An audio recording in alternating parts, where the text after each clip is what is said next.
In this video, I'm going to give you my exact story selling strategy for Instagram that has helped me enroll students and clients anywhere from $97 masterclasses to $6,000 coaching programs. So if your DMs have been crickets, or you have felt awkward, weird, salesy, pushy, or like you're doing too much, maybe you just haven't even learned how to properly utilize stories to sell, make sure that you watch this video until the end, because I'm going to be giving you my exact method and giving you examples, because it's not like you're not showing up in your stories. You are. But it's very likely that you are sharing too much of your lifestyle and not enough of your leadership. Yes, stories is all about connection, but it can also be about conversion if you get this right and implement, but also practice the strategy that I'm going to give you. So this is my RISE method for story selling, RISE. Now, RISE, the R stands for relatable experience. You want to immediately call out a problem, current situation, a belief that's holding them back, or even a desire that they're aspiring to be. You want to call this out in the first few sentences if you're writing a piece, or in the first 30 seconds, maybe even like 15 seconds if you're on video. And this literally, the moment the person hears it, will make their heart go, that's for me. They're going to feel it viscerally in their body that you are speaking to them. This is like calling your person by name. I'm going to give you an example from my own business. You have lots of ideas and solutions, but overthink what to say and second guess when you post. I'm speaking directly to my avatar. I know the person I work with has lots of ideas. They are always having an idea. And then they get this urge to post, but then they're like, ooh, they kind of pull back. Am I saying the right thing? They eventually get it out, but they overthink first. And then after they post it, they second guess. Drop in the comments if this is already sounding like you. So this is a relatable experience. When my person reads this, they're going to go, I know that she's talking to me. Okay, the I, this is for identity shift. How does your audience need to see themselves in order to achieve the result? This one's, it's not tricky, but it does take like deeply understanding the person that you're working with, which I hope that you are, because you should always study your audience just as much as you study your craft. So I like to use identities and create contrast. So who they are currently versus who they aspire to be. So an example I'm going to give you here is one that I would use for the people I serve is you're feeling like a scattered dreamer with all the ideas floating in your head directionless, instead of a strategic creator who knows exactly what to say and how to say it.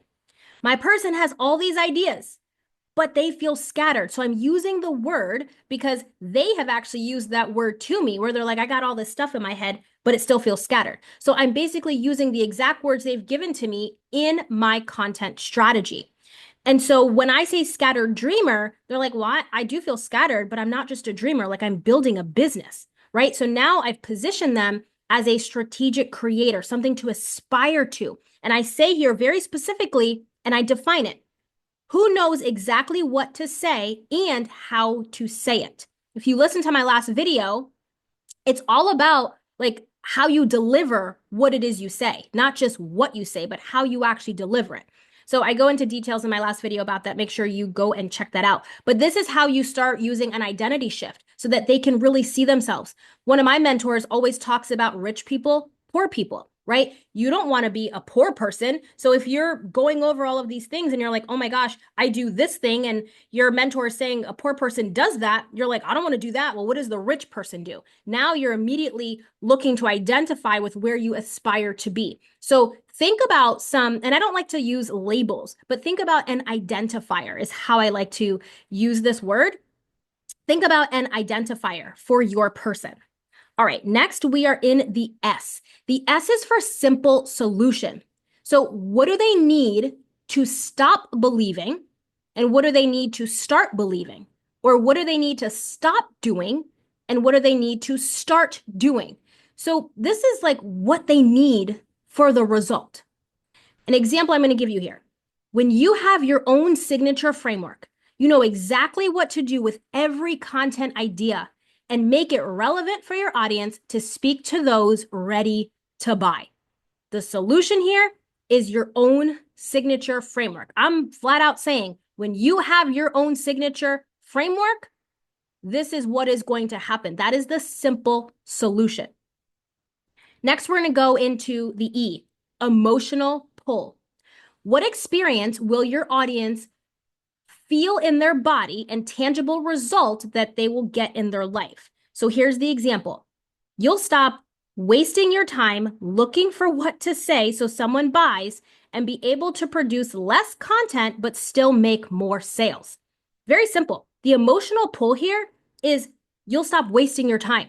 How many of you are already feeling like you're posting and producing so much content, but no one's buying? And you feel like your time is being wasted. So that's an emotional pull. You're like, I really want to get away from that. And then I pull you into the desire emotionally by saying you'll be able to produce less content, but still make more sales, because this is true. When you are knowing how to use your words, but also make sure your energy is aligned, every single piece of content you make is going to be precise. This becomes about precision, not just production.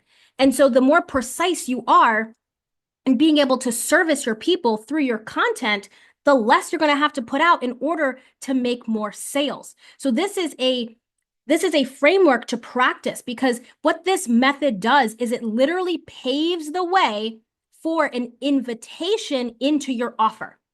Now, when you make that invitation, you've already built a case for why this person needs your simple solution. And now they have to make the purchase with you in order to facilitate getting that result. And so the invitation just doesn't feel weird, awkward, salesy, pushy, or like you're doing too much. Why?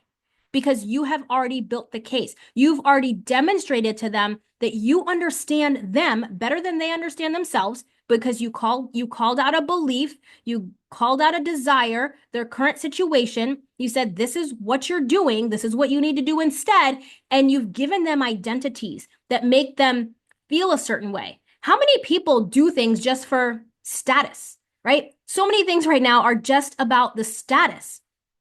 Going to the gym, having muscles, these are all status things. Having a car, having a certain house, they're all status.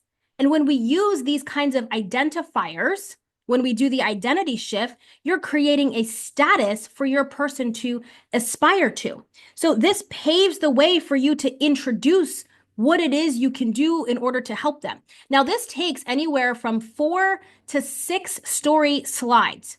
You could do this in written form, or you could just pop on video and start talking and going through this sequence. You could also insert a part of your story as far as the simple solution. You can say, when I implemented this for myself and with my clients, I got X, Y, and Z result. So you want to back up what it is you're saying. And when this is all put together, it flows so well, literally like a story. So you're going to answer each of these components, the R, the I, the S, and the E. And then you want to go back and you want to add in any potential qualifiers. It should literally flow like a story. It shouldn't feel or sound choppy. So the examples I gave you, I would go back and read that and maybe add 1 or 2 sentences. Each heading, and I say heading if you're talking about R for relatable experience or I for identity shift, each heading could have 1, 2, maybe 3 sentences, because you might need more time to explain it. These aren't just one sentence explainers. You might need a couple of sentences to explain, and so that it's positioned well. And then it all flows. So again, you can use 4 to 6 story slides. It's okay if you use more, but you want to have that Netflix show effect. You know what it's like when you're watching the show and next thing you know, you're like, I gotta watch the next one. Why? Because they left you on a cliffhanger. I actually just canceled my Netflix, 2 months ago now, because I never even watched it. But if you do watch it, you know exactly what I'm talking about. They leave you hanging and you gotta like, man, I gotta press that button. And you're probably up all night watching this entire series when you said, I'm just gonna watch one episode. This is what makes your stories flow, and they're tapping to the next slide. This works well also in a carousel. So if it doesn't have to just be in stories, but in a carousel. And this is what I use to promote anything. And it doesn't even need to be Like, I have this thing for you to buy. It could simply be, I have a new YouTube video out and I'm sharing it with my Instagram audience and I'm pulling a couple people at a time over to my YouTube. And I might have a story sell where I'm kind of framing what I'm talking about in this video, which is a lot more in depth because the platform is made for more detail. And I'm selling, if you will, I am selling my video. It's free. You can come over here, right? And so it doesn't just have to be the thing that has a monetary gain to it. It is more so just, hey, I've got this thing. Come check it out. This is my YouTube channel. So you can use this any which way or form. Don't ever feel like you need to get 4 slides. If you can get it out in 2, great. If you need 6, great. But don't take up all of the time in trying to explain yourself. You want to get to the point so that your person can feel into the experience. You want to try to condense things and create pictures in people's minds as you are story selling and thinking not from, hey, I'm going to get the sale at the end of this, but more so, will my person genuinely feel served after they read this? Will this make them tap through to the next slide? Will this make them feel pulled in and compelled? Think from the marketplace. Think from your audience's brain, not from your brain as the coach, expert, or thought leader.